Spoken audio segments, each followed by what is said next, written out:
Hello, hello, and welcome to the Color Whisperer Show, where we talk about all things home and healing. And I think we've got a little smudge here. Let's see if we can fix that. Sorry about that. Hi, that's a little better. So, the Color Whisperer Show, we talk about all things home and healing. And today I thought I'd do something a little different. It is such a gorgeous day. It's not cold. We get a lot of June gloom. The mornings can be cold. It's not cold. It's not hot. And my body was craving to be outside today. So I've got my feet in the ground. You see, I've got some pretty greenery behind me. And today I want to talk about listening to our bodies. Because you know what? We don't. We don't. We have our list of to do things, and we have all these things going on in our head. And how often do you just take some time to sit and think and relax and not have it even being watching TV? So sometimes we really just need to get back in touch with Mother Nature. You know, she's so amazing, absolutely amazing. And it's so important to get in touch with her again, literally, right? So if you're having trouble with sleeping, one thing is your circadian rhythm is off. How do you fix that? Well, it means getting up with the sun, which a lot of people don't like, or maybe within an hour of getting up with the sun, but then going outside and spending like 10, 15 minutes outside. And it's telling your body, hey, it's time to get up. So then when the sun goes down, it's more likely to be like, okay, I can go to sleep now. So, but sometimes we really just need that peacefulness. So I'm here in my backyard. You might be able to hear my pond. I've got a little fountain over there. It's really nice. At night, I can keep the window open and I can listen to the fountain as I go to sleep. It's not a lot of noise, but it's some noise, right? And it's just a very peaceful noise. And being surrounded by all this greenery feels so good. So, one of the things that I do when I'm in somebody's house is I'm listening to the space. So, like when you need to go outside, okay, you need to go outside and do some grounding. That's really easy. You just go outside, put your feet on the ground, not on the cement, on the ground. Get in touch with it. If you can, sit on the grass, whatever's comfortable for you. And it's going to re energize your body. It resets it. And sometimes, there's so many things. We've got earphones in our ear and things on our watch, and we're available to the world 24/7. Guess what? No, need to take some time for you. That's really what self-love is. People talk about taking bubble baths and going for a walk and blah, blah, blah, blah. But it's not that. It's doing what your body requires from you. But how do you know what your body requires? Because we're not used to listening to it. I was very fortunate that my mother never forced us to eat stuff. If we didn't like it, we just didn't have to eat it. She wasn't going to cook something else for us. We could snack or whatever. We didn't starve. But, you know, she also realized that we're not going to eat all the time, and that's okay. So she kind of taught me how to listen to my body when it came to food. And even in school, when I got into high school, I would run myself ragged. I would. And I'd say, Mom, I really just can't go to school today. I'm just too tired. And I didn't do it all the time. And I wasn't the kind of kid that I was afraid to go to school for something.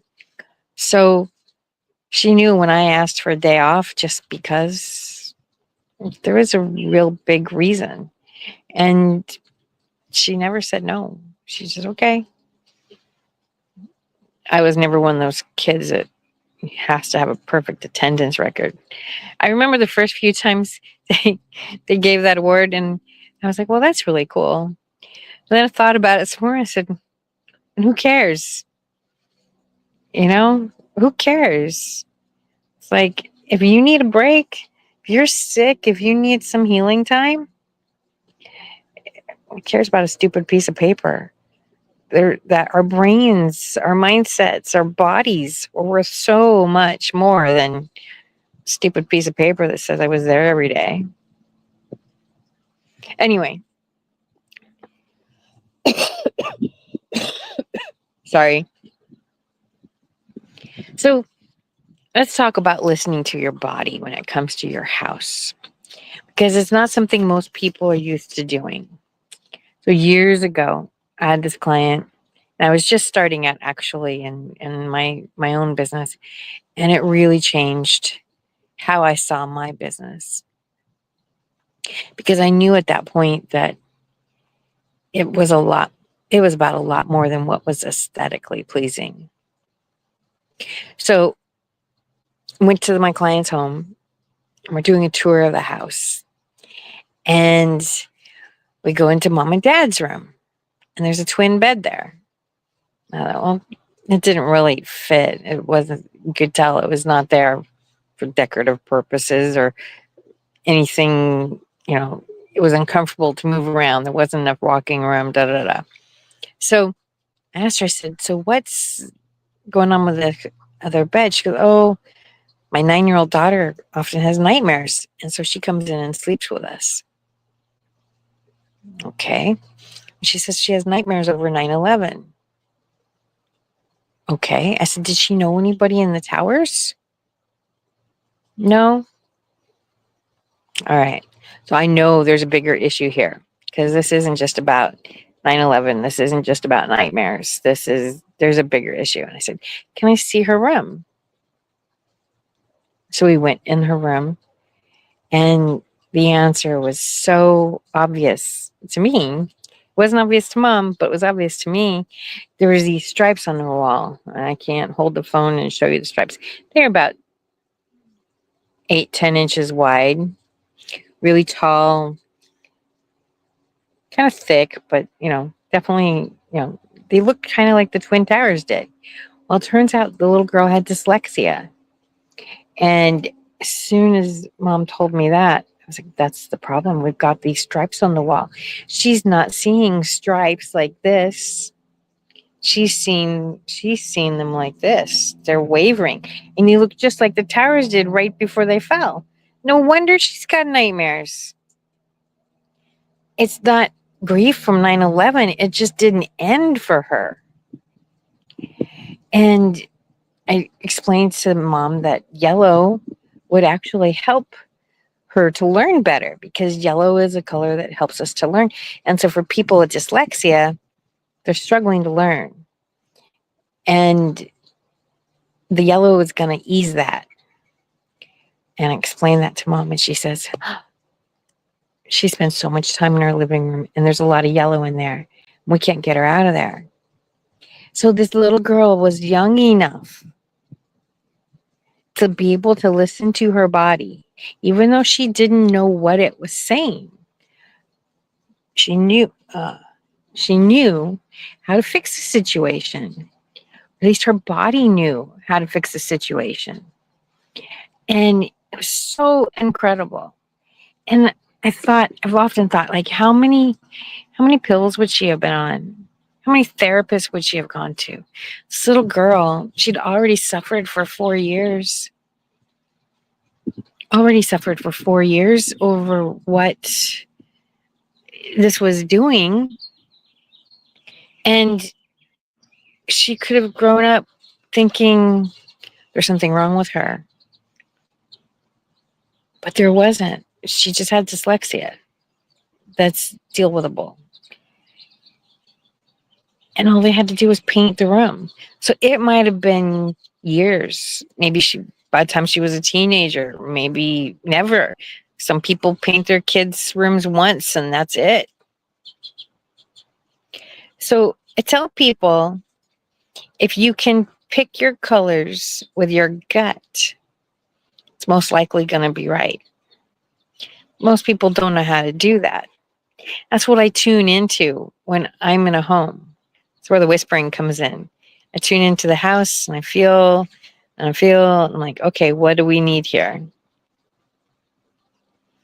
And that's where the intuitive part of me really comes into play. How does this color make this person feel? And what does the room make the person feel? Because as soon as I walked in this little girl's room, I could feel it almost reverberating. I looked at those stripes and I could feel them doing this. Oh, how do I get there? We go. I could feel them doing this. Because that's what they were doing for the little girl. I was tuning into her and what she was feeling in the space. It was terrible. I wouldn't want to be in there either. I don't even have dyslexia. So I can't blame her for wanting to be somewhere else.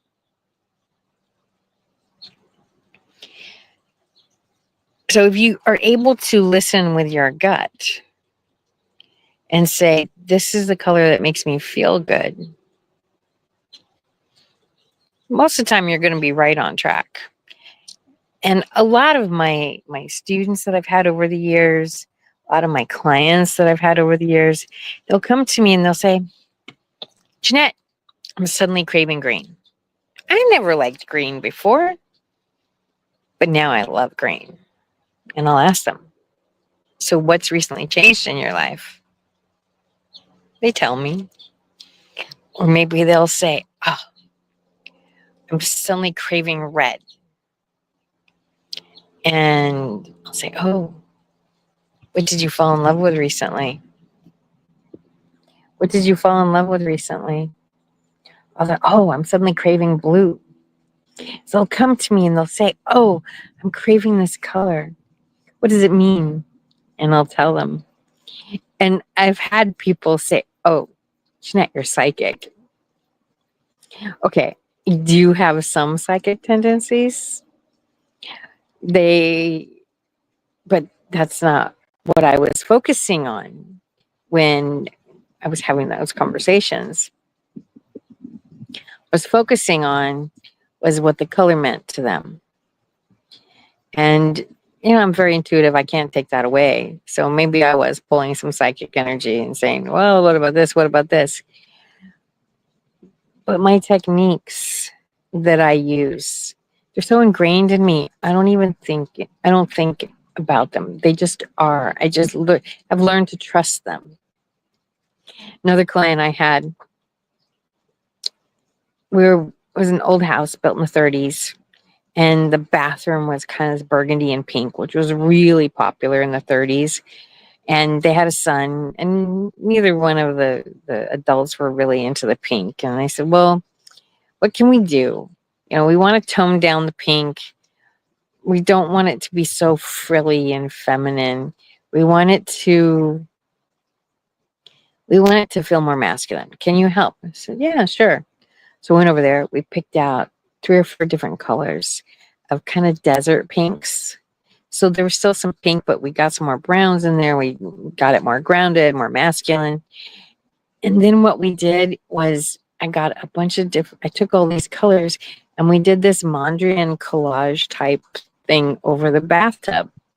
So Mondrian, if you don't know, he could draw a straight line without a ruler and a really long straight line without a ruler.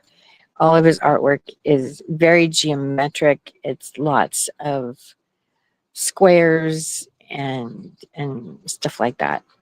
And so I had to deal with what was going to translate well on the wall, what were my skills as an artist, what were my painter's skills as a painter, and what the room wanted. So all these things were interplaying, and we came up with this really beautiful design mixed of squares and rectangles and just molded it all together. And it really came out beautiful. And when we got done, the husband asked me, Jeanette, how can we make it a little bit softer?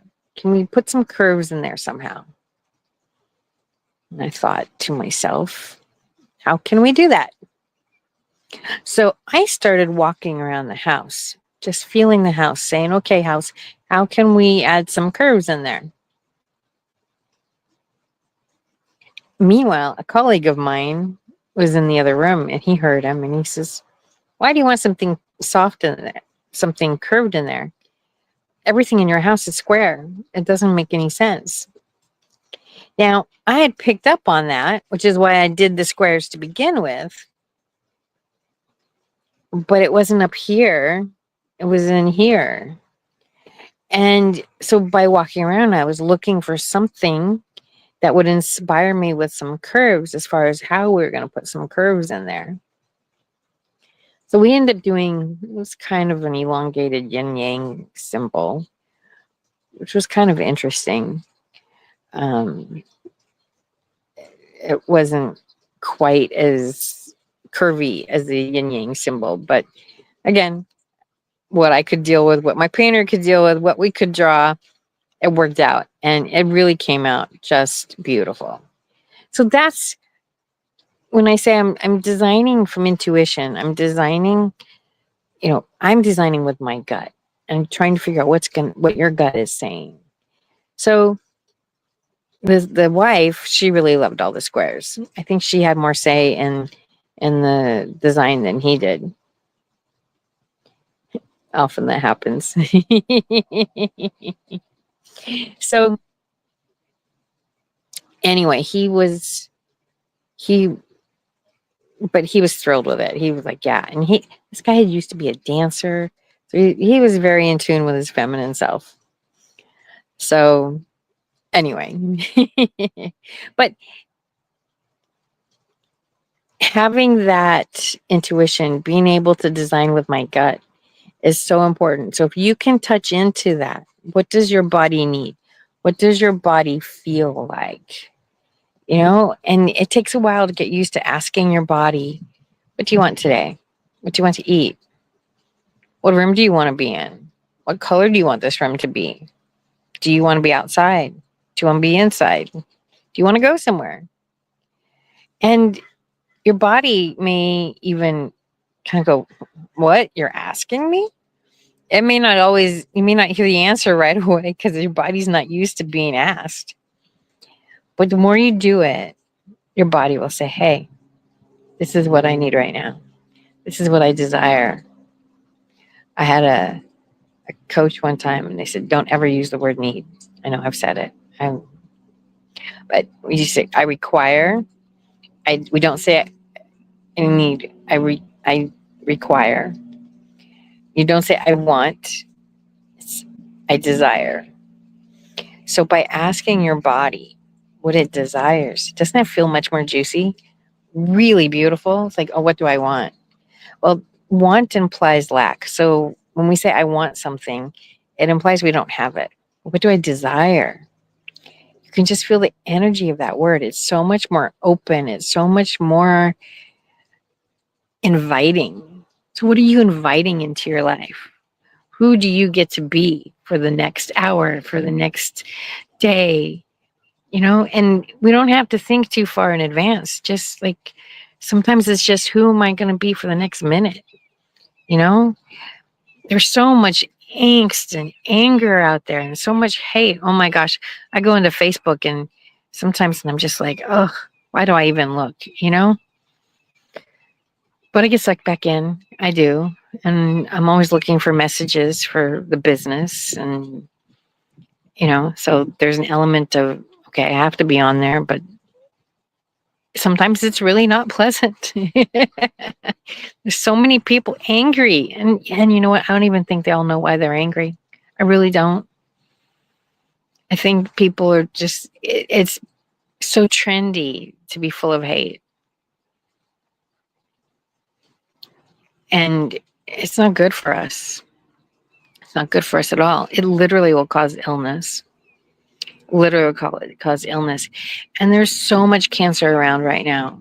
It seems like every time I turn around, somebody else is telling me that they've got cancer.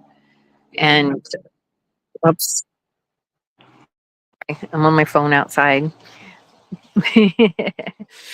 But there's so much cancer going around, and it's because there's so much hate. So, I don't care what political party you are, or what family member drives you nuts. Hating them doesn't serve you. It's actually going to harm you more.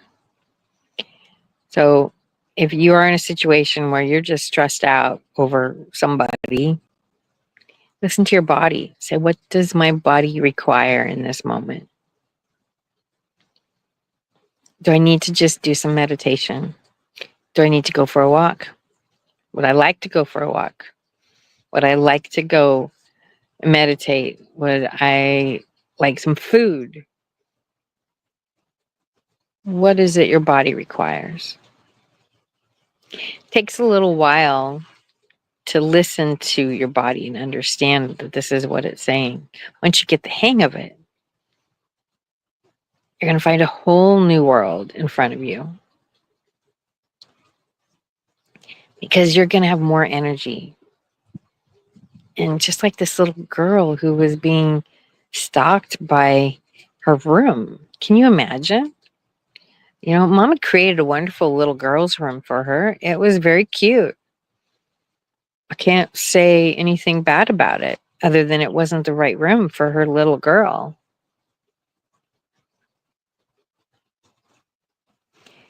So it's summertime, and now is a really great time to be outside.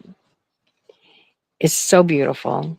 There's no snow, there's rain. Well, some parts of the country you get rain. I've got friends on the East Coast, and they talk about rain in the summertime all the time. California, we don't get rain in the summer. And I know parts of the Midwest get rain too. I'll have, I don't know, I don't know when hurricane season is. It's like half the year. It's crazy how long you have hurricane season or tornado season. Yeah, I don't comprehend that as a Californian. We have an earthquake, it's over, it's done. Next. Yeah, don't know.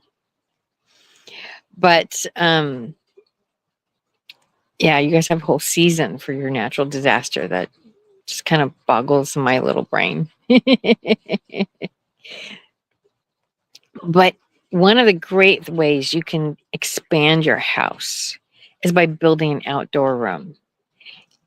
A lot of times it's really easy. Sometimes, you just go to the store and buy a couple chairs and maybe a little fire pit, and now all of a sudden you've got an outdoor room.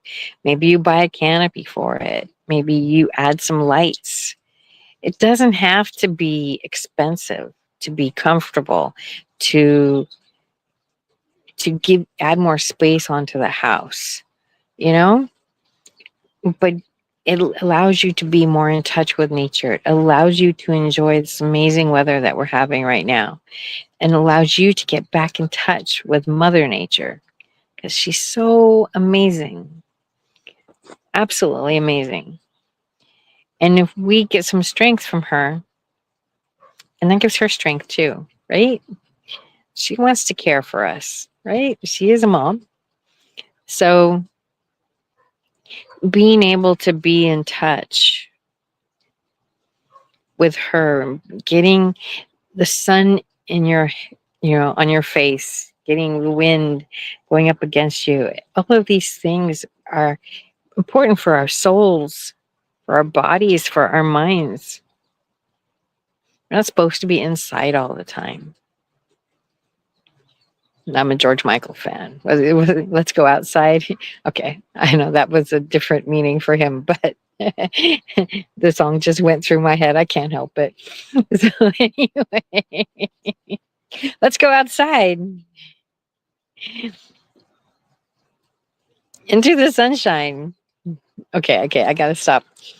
All right, but seriously, get some fresh air. There's, especially in today's homes, if you've got an old home, it doesn't matter. Usually they're pretty drafty. If your windows all open, even if they don't all open, there's some drafty. But a lot of the modern homes, they're so secure. They want to keep the air out. They want to keep the elements out, and they do a really good job.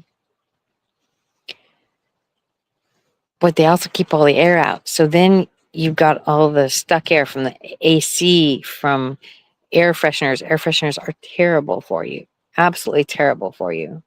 From all of our cleaning products, so many cleaning products have different kinds of chemicals that we're really not supposed to be in for a long period of time. And all this stuff builds up and it builds toxicity, and then you start feeling icky and you don't even know why, right? But you got to open the windows.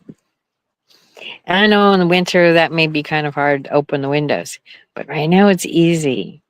You know, if you have a window you can sleep with open, you don't, that's okay. But there's some houses and some window placements that make it easy to sleep with a window open or at least partially open. Do it. Let it in. Let your body have this.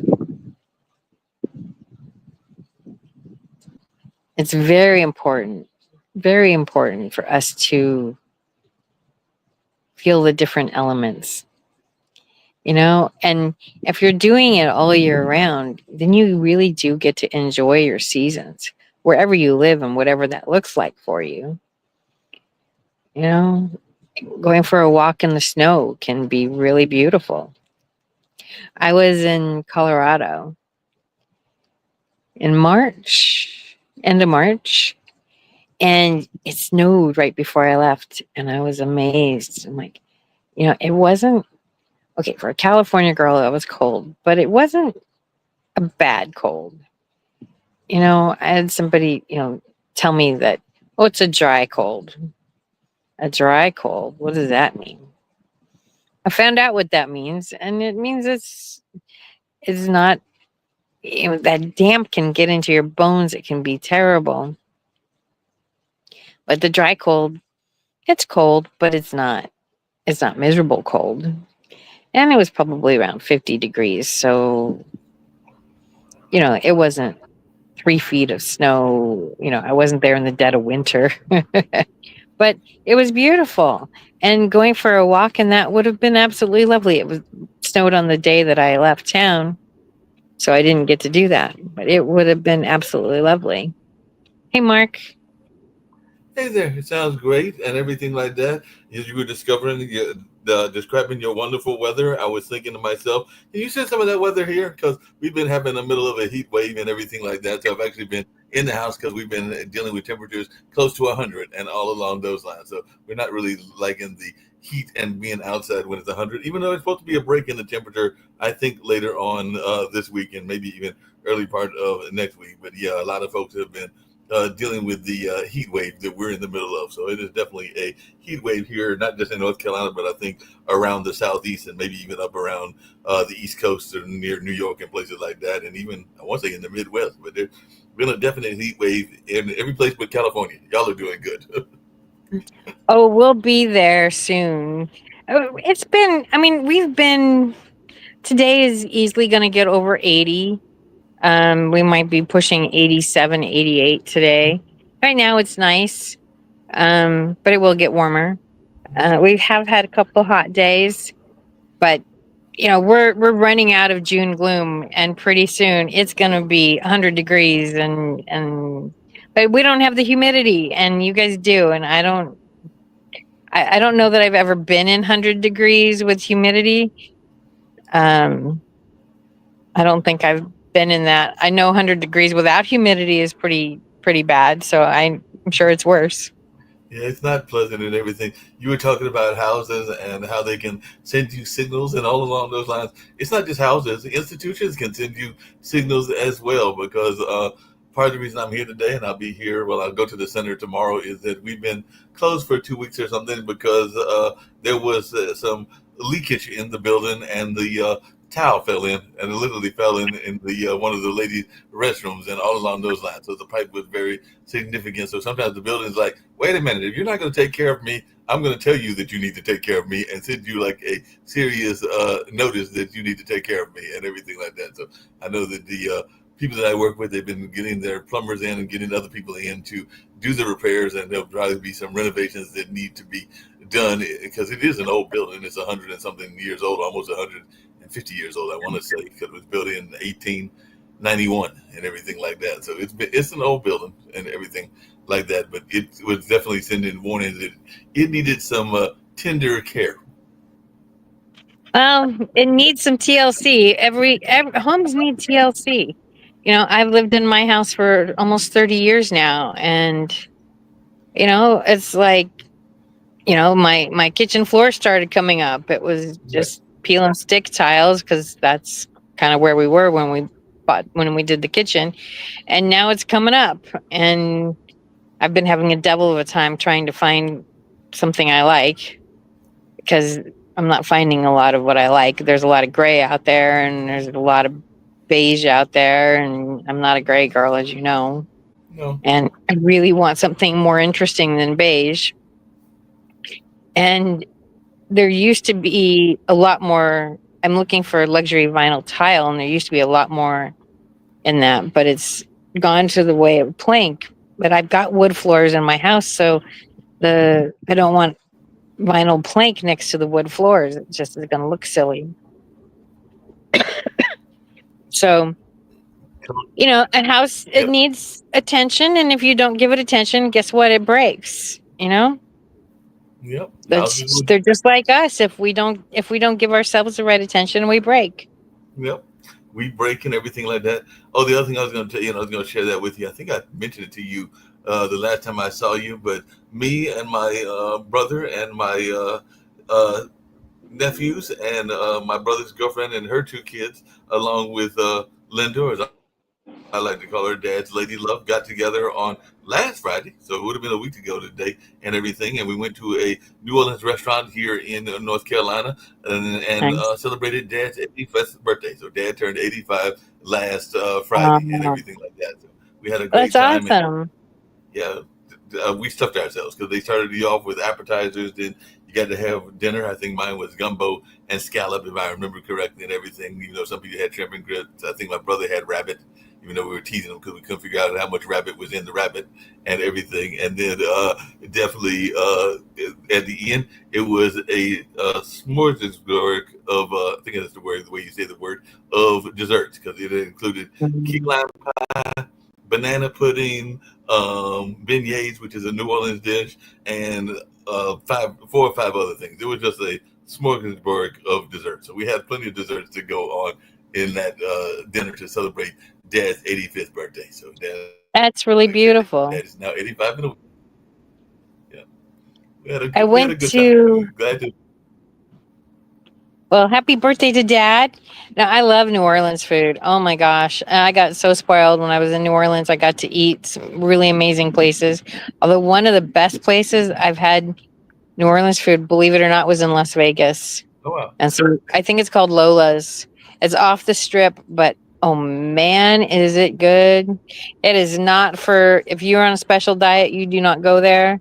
If you're watching your, like, yeah, it's if you got any kind of diet going on, you're not going to be happy there. But man, was it good food. I can say I the also same thing. went to Paula Dean's restaurant years ago. I don't know if she still has her restaurant, but I went to her restaurant in Savannah a long time ago. Oh my gosh. When she says butter with butter, whoa, there's a lot of butter, but man, was it good. Wow, it sounds delicious. I will say that about Seraphine's as well, or Serafina, that was the name of the restaurant, if I remember correctly, and everything. But I think the gentleman that opened it is from New Orleans. So, yes, this was thoroughly authentic New Orleans food, and they definitely Nice. gave you the good helping and everything like that. So, it was definitely worth going. I mean, the prices was not exactly, I mean, it wasn't like McDonald's cheap or anything like that, but it wasn't I wouldn't exactly. expect it to be. Exactly. It wasn't overly. It wasn't super pricey, but it was definitely a decent price. Sorry. I only got a few hours of sleep last night.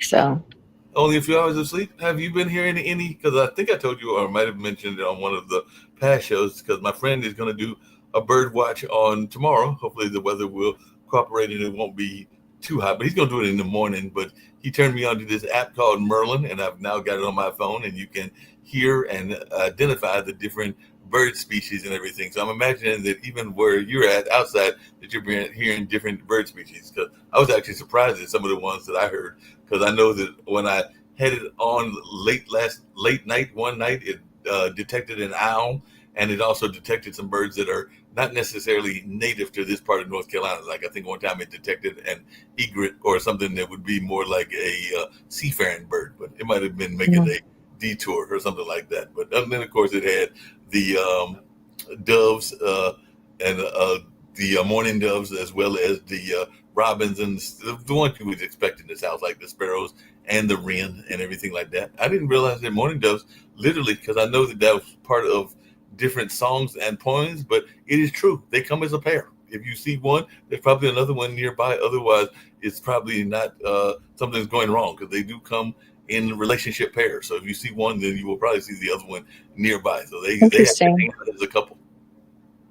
Interesting. Yeah. Yeah, I don't have any birds going right now, although oftentimes when I'm outside, I do get a lot of birds. What I do get a lot around here is parrots. Okay. Legend has it that like 50 years ago now, maybe more, maybe 60, 70 years ago, there was a bird store and it caught on fire, and the guy just let the birds out. And, it's like he didn't want them to die. So all he could do is let them out. And they have had babies and more babies and more babies and more babies. And they create different flocks. So when they get to a certain point, they branch off and they'll start a new flock. And they stay with a flock for, a long, long time. And so now they called them the Pasadena parrots for a long time, but now they go probably a good 15 miles in each direction away from us. So they're not really the Pasadena parrots anymore, but they keep expanding their line. So, yeah, it's probably 15 miles to the 57 easily. Eventually they'll be all over the place because, and I've heard other cities have this myth as well. So I don't know. Maybe it's just a myth. I don't know about the myth part, but I have heard about the Pasadena Parrots, and I think that they were featured in a news story. It might have been like CBS Sunday Morning or something like that, where they had gone and reported on these parrots that were in that area. Because as you were saying that story, I was going like, I've heard this story. I've heard it on a news report. And I want to say it was like maybe CBS Sunday Morning or the kind of human interest story that ABC News or somebody will do. But I know I heard it within like it's been since the pandemic. So I think within the last 2 to 3 years. And one just went by crowing. I don't know if you heard him or not, but we had a huge windstorm for us anyway. I think it was hurricane. This is 10, 12 years ago. And it was kind of like the windstorm that we just had with the fires, but that one got up to 100 miles an hour. I wasn't actually where it was, but the one we had, and that was pretty fast, I think. But anyway, this one that was 12 years ago, the wind howled all night, all day. It was really, really intense, and you could hear a lot of things banging, and it was something. And the next morning I got up and there was a tree across the way from me, and like almost all of its leaves were gone. It was really pretty barren. And that afternoon I went out and I looked at the tree, and it was green, and it was green with parrots. It's a big tree, but the tree that they normally sat in was much taller, and it had lost a branch, and it had fallen on the road on my street. And so I don't know if they just didn't want to be that high, or because there were still lots of branches there. It lost one branch. It didn't lose more than that. But they didn't want to be so high. They're like, no. But they all landed in this one tree, and it was such a pretty sight because the whole tree was green, but it was with feathers. It was very cool. That sounds very cool. And you mentioned hurricane season earlier. I think because I was listening while I was doing some other preparations and stuff around the house, and I think if I remember correctly, it starts in either May or the month we're in now, June. So we are in the middle of hurricane season, and like you said, it goes till about October. So yeah, it lasts for about half the year and everything like that. But they are. I think there's a storm off the. It's either the Pacific coast or the Atlantic coast that is the first named storm, because that's usually how you know it's hurricane season is they tell you when the first named storm is coming. So we do that whole alphabet thing. So the first one will be named like Albert or Arthur or something like that, and it'll get up to I think I know we always get through at least the early part of the alphabets and everything. I don't ever remember us getting to like the bit like around the M's or the N's. I think there was a Hurricane Opal a long time ago and everything, but yeah, a lot of times they don't get that many storms. But it will go alphabetical and all along those lines. And I definitely don't remember a Hurricane Paul or a Hurricane Ralph. So I don't think we get up that high or everything along those lines. But I could be That's wrong. good news. Yeah. Does it always start with A? Do they restart with A every year? They restart with A every year. Okay. Yeah. I kind of vaguely remember there was one year that it was brought up what happens when you get to Z. I do remember, I don't remember when that was, but I do remember that question coming up of what happens when you get to Z. And Does it go to yeah, one? I don't remember. Yeah, 'cause I wonder if it goes to numerals or goes to symbols, but I can't see Hurricane Arrow or it's whatever the symbol would be, everything like that. I could see, but Hurricane One doesn't sound right either. It sounds to me like a Maybe hurricane. they just start over again with A. That would make more sense. Or maybe because they do, maybe they start, but they mix the girls and the boys, right? Right. Yes, they do. Yes, they do. Because maybe they start. I thought, well, maybe they started with girls one year and they started with boys one year, and then if they got to Z, they would skip it. Do they do like within the year? Do they do boys and girls name, or is it one year it's girls and one year it's boys? I think that they alternate because I want to because I know Hurricane Bertha was here, and then there was Hurricane Hazel, and those are girls' names and everything like that. And Hurricane Floyd is a boy's name and everything. So I want to say that they I got to double check that, but I want to say that they alternate them. So like if Arthur is the boy's name, then it's the Bertha is the next one, and then vice versa. But that I'm not sure of. I'll have to verify that. So that's a good question. I should look that up and see how they do with the hurricane names. I can do that now and everything. But yeah, I don't. I mean, it's not something I'm concerned about right. too much usually because they're not on this coast. They're But not I on don't remember hearing too many boys, and it's only recently they started doing boys, isn't it? I'm trying to think because there've been a couple of very bad boys. Because I remember that Floyd was a bad storm. Fran is a girl's name, so that was a bad storm. But a lot of the storms have been girls and everything like that. So you're right; they might have just recently started doing the boys' names and everything. But I know that, like I said, Floyd was definitely very bad. I'm trying to think of a bad Floyd, being a bad storm that was not there was a male other than Floyd, and I'm sure there were some. Did I ever tell you? I think I mentioned it because Mom still teases me. She teased me a couple of days ago about it. You were talking about hurricanes and how you don't have to deal with them in the West Coast and all along those lines. But I actually managed, and I think it was Bertha, if I remember correctly, to sleep through a hurricane because I was in my bedroom.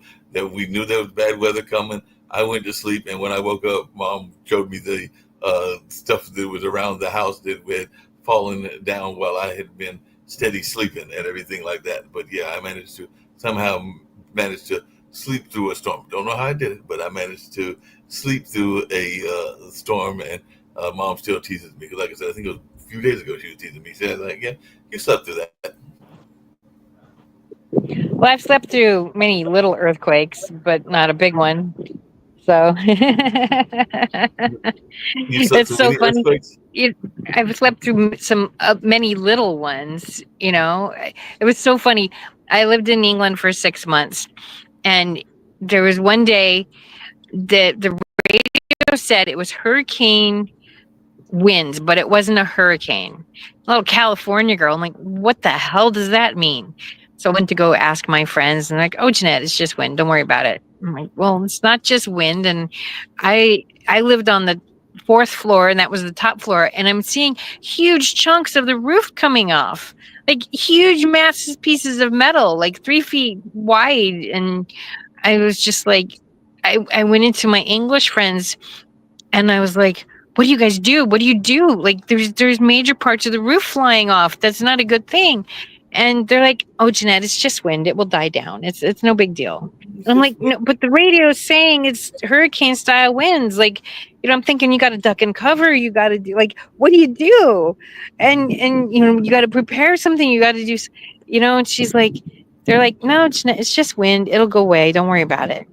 So I had an American friend who was also a California girl on the second floor. And I went to her and I said, can I hang out here for a little while? And she's like, yeah, of course. So she had spent some time in Colorado, so it didn't phase her as much, but it was very new for me. Yeah, and then we had, I was pretty scared, and it went all night. I didn't go to sleep till it stopped. It was pretty, my first experience like that. It was a little nerve wracking. And then we had a break of about 3 weeks between, I'm going to call them trimesters because that's what we understand. But they had a little earthquake. It was like 2.5, something like that. Like, it's not enough to even really wake you up. So I was in Nottingham. I went to school in Lancaster, and I was in Nottingham. So Nottingham's kind of the middle of the country. Lancaster is kind of the beginning of their north.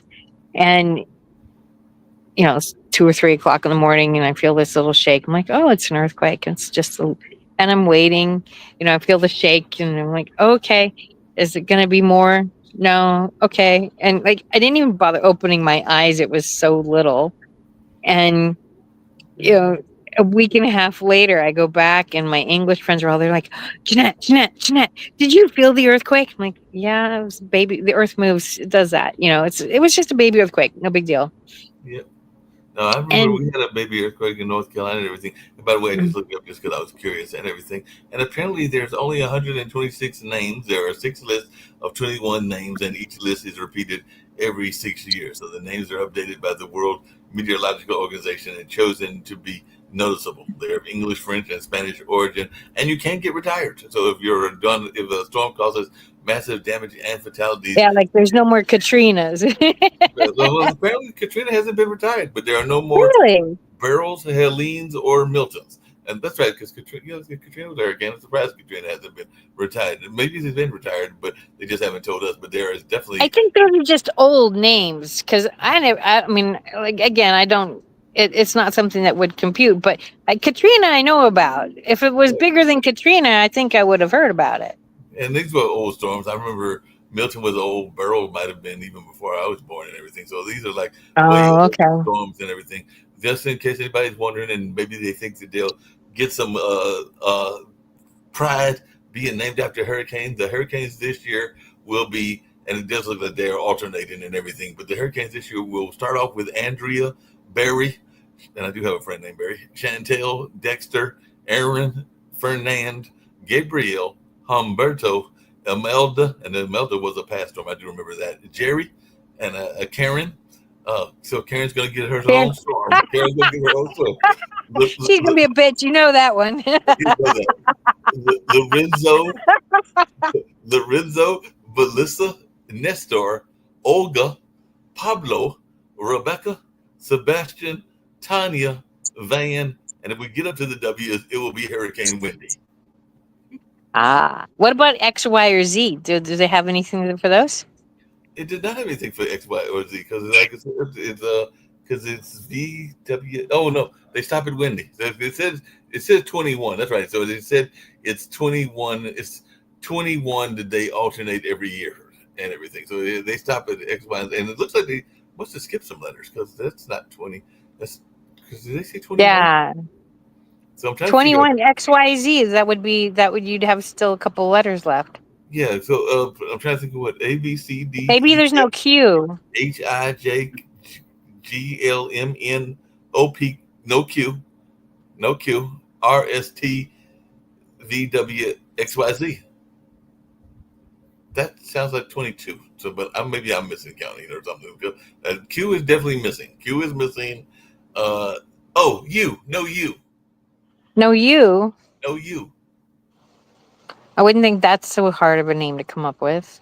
I wouldn't think so either. I mean, Ursula. Well, I mean, Q. You can go I with some mean, if Q. you can have Beryl, then you can have Ursula. Right, exactly. But yeah, it's Q, U, and the last three letters. So that's what we were missing was Q and U. So no U and no XYZ. And there are people with those names in there. I know there's some. I mean, my brother's name is Yusef, so I know there's definitely some Y people and everything like that. I mean, we call him by his middle name, which is Malik, but his full name is Yusef Malik Lee and everything. So if you call his voice Yusef, USEPH, YUSAF, YUSAF. you know What YU what country is that YU. from? I want to say he might have been named partially after Malcolm X or partially after one of the other famous historians, but because he would dad had already moved to Turkey, so it wasn't a foreign name in that sense. I won't say because I think that might have been part of Malcolm X's name, but don't quote me on that. I'd have to ask dad and mom. Hmm. It wasn't a country name per se.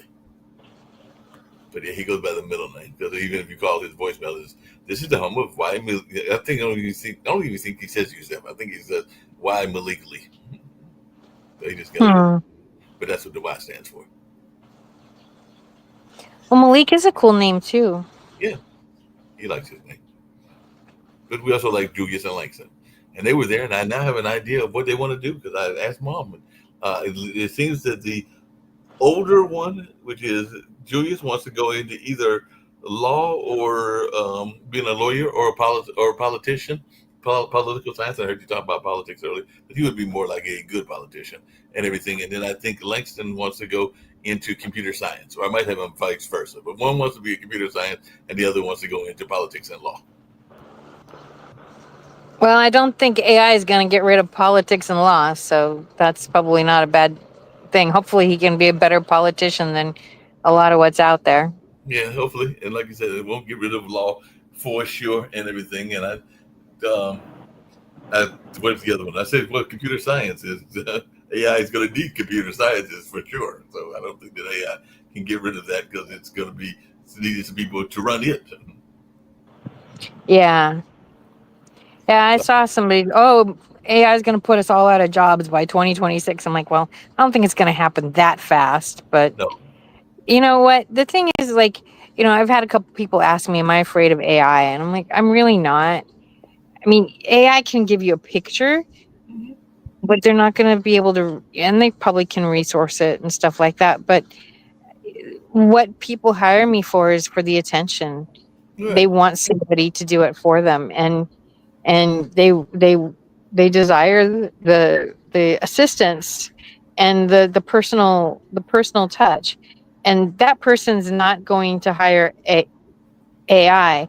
And the people who are going to hire AI are the people who are, oh, I can do it myself, and I'm just going to go to Pottery Barn, or I'm going to go to Living Spaces, and I'll get the free designer, or I know somebody who just bought a big house, and I reached out to her and said, hey, by the way, I can do some virtual work. She's like, oh no, I've been learning how to become an interior designer for the last couple of weeks. I got this. And I'm like, okay, you know, that that kind of person, they're never going to hire me to begin with. No matter how much money they have, they're right, never going to hire a designer because, back in the 1800s, they called it new money versus old money. right. And, there is something about the new money. I can do it myself, and it's not, but the people who,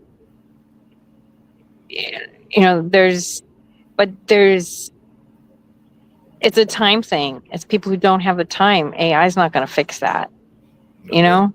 AI cannot fix the time dilemma, and And also there are things that AI, and we've talked about this before, even with my other job of the scoring and everything like that. AI, in my mind, will never get the nuances. You were talking about that no, young girl's room and what she was missing and everything, and you can probably come into a like I said, I've been with you on these shows, so I've seen you work in that sense, but I've never been seeing you physically work and everything. But I imagine you can come in a room and be like, that dresser needs a a poinsettia. I'm just using a flower for example and everything because you're outside and everything like that. And you can recognize that, and AI would not have that same kind of sense of knowing what the room needed, whether it's a style of furniture or whether it's a Well, something to go with it. it's not going to be able to be intuitive like me. It's Right, not going to know my system as far as what reflects their personality. right, It will design 10 rooms, 100 rooms until you say, yes, I like that. right. I did have a client recently who had, we were picking out paint colors for the outside of her house. And I think I talked about on the air a while back. And she did finally pick the colors and it came out gorgeous. Oh, it's so beautiful. Oh my gosh. Anyway, um, but we put stuff into AI. We put a picture of her house into AI and then asked it to do the colors. And it did. But I told her, I said, this isn't a real rendition of the color. I mean, you can get the feel for it, but it couldn't display the colors properly. Yeah. And so, yeah. That's what I meant. Yeah, when we would get that same sense of what the room should look like and everything like that, and all that Right. space. But then sometimes things become so much. That's the other part of the there was interest in. I was trying to remember because apparently my dad and mom, when they were together, they took somebody a country dish. Let's just think the Beverly Hillbillies, because there are dishes that are interesting to eat and everything like that. And apparently, it became the popular dish and everything like that. So they didn't send them a dish of raccoons, but they did send them a dish of possums and everything. And that mom was trying to remember who the wedding party was and everything, because apparently the people really enjoyed it, because apparently it tastes just like chicken. That's what they say. Everything tastes just like chicken and everything. But apparently, the mother-in-law was not too pleased when she saw what the dish was and everything. And of course, this was my parents were in their 20s and everything. But dad thinks it's one party that they were friends with. Mom thinks it's the other one. And she was describing it as this person that's an artist. And I think the artist's friend does like some sculpture. So she was like saying, you probably never noticed it, but it's that piece of artwork that is right there when you come into the house and everything. And I know that there's a lot of mom's artwork that is very jump at you because it's kind of like paintings and stuff that are right into your face and everything. So I was right because she kept trying to describe it. The next time I go up to mom's house, I'll look for it. But I'm going like, you're right. I've been in and out of your house, and I cannot think of what piece of artwork you're talking about because apparently it's one of those like what do you call them? Not fundamental, but there's a term for it. But it basically is like it blends into the house. But there's a term for that in terms of like things that are it's not functional. It's functional art, but it's something that like it's art, but it kind of like blends into the house, so you don't necessarily notice it. Kind of the way some people think of fireplaces as being artistic because they kind of blend into the house structure.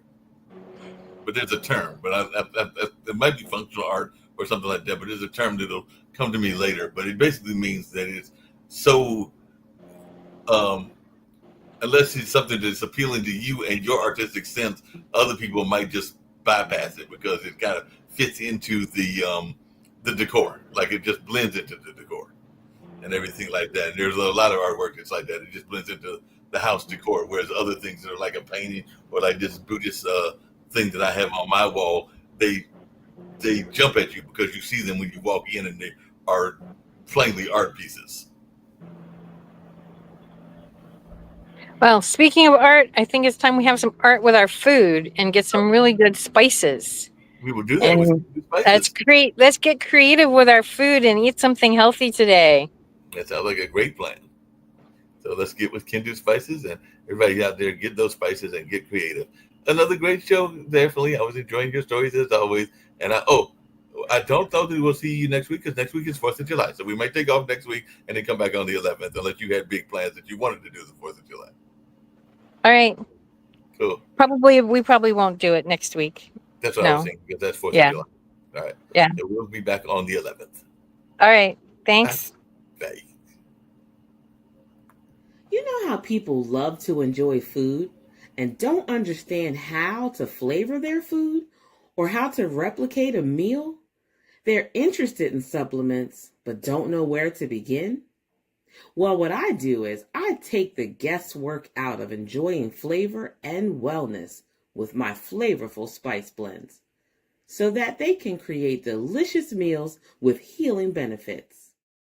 Can Do Spice was created to help cooks at any level enjoy healing through food. Every spice blend was designed to give added health benefits of natural herbs. Every blend is complete. There's no need to add any additional spice for a delicious meal. Saving you time and money while adding supplements to your meals can be both tasty and fun.